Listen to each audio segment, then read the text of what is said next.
Our body holds the record for emotional, physical, and psychological trauma, as well as trauma from the collective consciousness.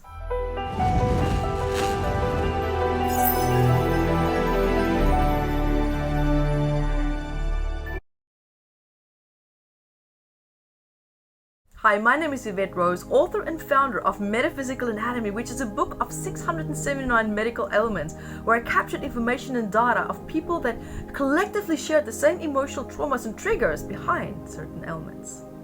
And guys, welcome to today's topic and also the memory of trauma.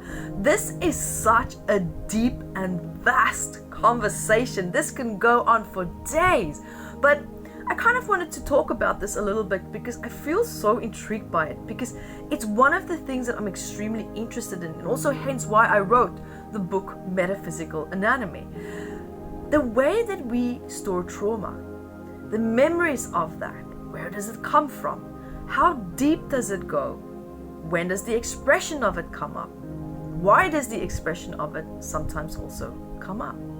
These are all really great questions, and so many of you have asked me these questions. I'm thinking, let's answer this in a video because there's so much to say about it.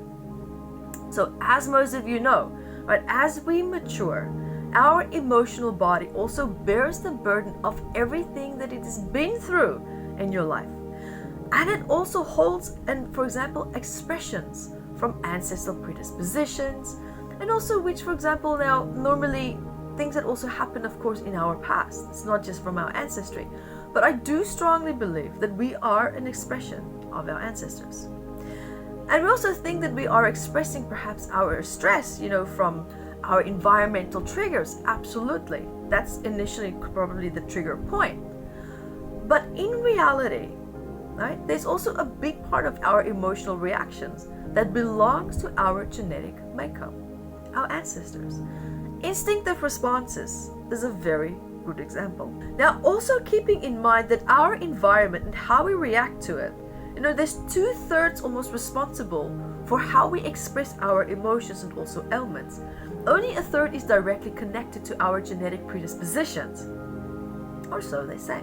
By saying that, people behind the research of these concepts, but then, I also have to ask the question, and also perhaps the reason why you respond the way that you do to your environment also depends on your emotional and your mental resilience towards your environment.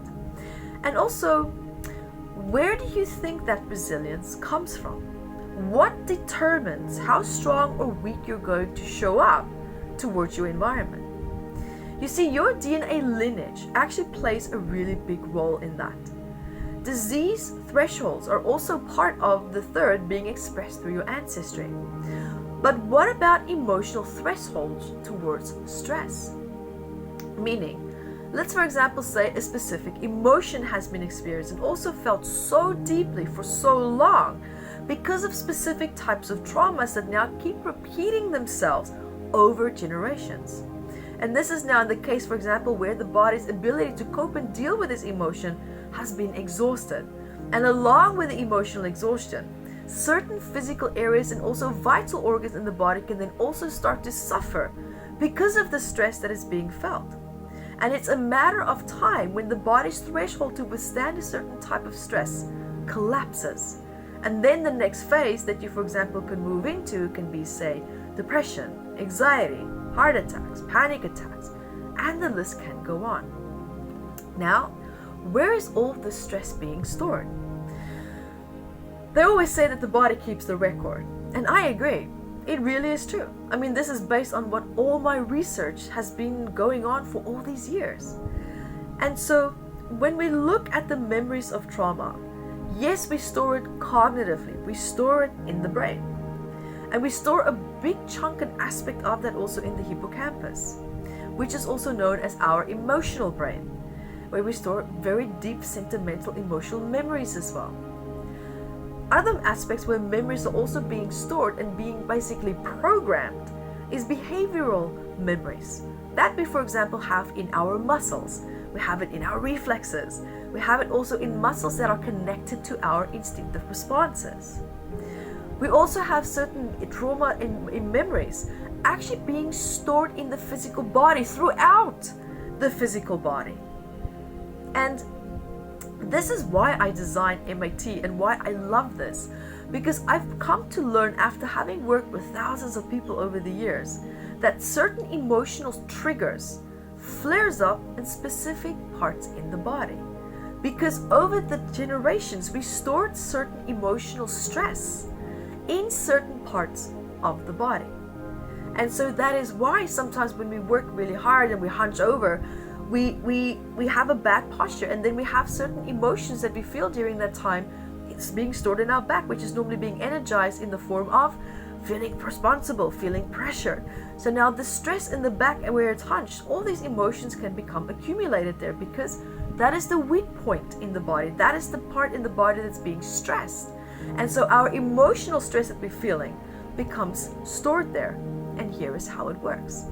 When we feel a certain thought or emotion, it fires off through the electromagnetic fields in the neurotransmitters. And these electromagnetic fields are projected outward into the body. And so now, these electromagnetic fields has the capacity to control and manipulate matter, atoms. You are made of matter and atoms. And so now this pieces of information through the electromagnetic field moves in through what I would call like the vortex. It's being projected outward and it comes back in, outward and it comes back in. So now look what happens when it comes back in. These electromagnetic fields gravitate. They tend to gravitate to and become stored and anchored in more in parts in the body that's experiencing stress. So in this case now it's physical stress, because maybe you're hunched over at the desk. So how you're feeling is now being stored and held more so, predominantly so, in the area where you feel that physical stress. Whereas it's not necessarily gravitating to other areas where it also could have. So that is what I would call like an anchoring in of an injury based on how you feel. Now these anchoring in moments have been developed over many generations and many generations.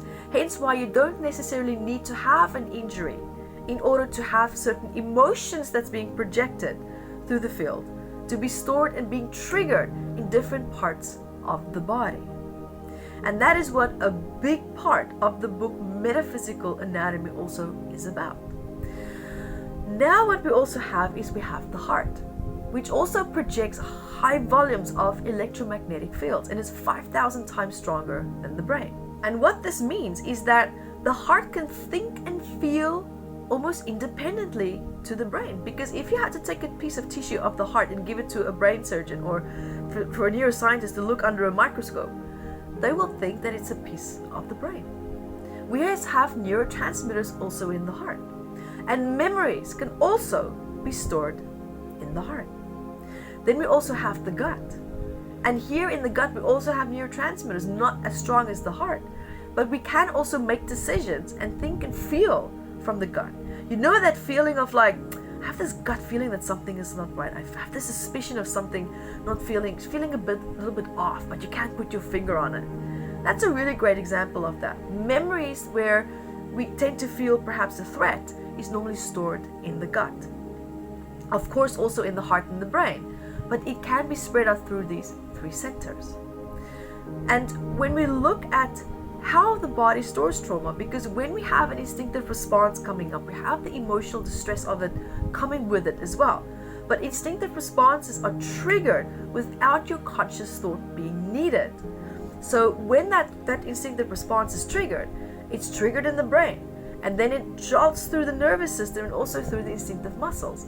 But it jolts through the heart and through the gut. That is why we sometimes have this feeling of like, there's a part of me that wants to do this. There's a part of me that's like, I don't know if I should. You feel that inner conflict. Now sometimes we say it's between the head and the heart. Well, it can also be between the heart and the gut.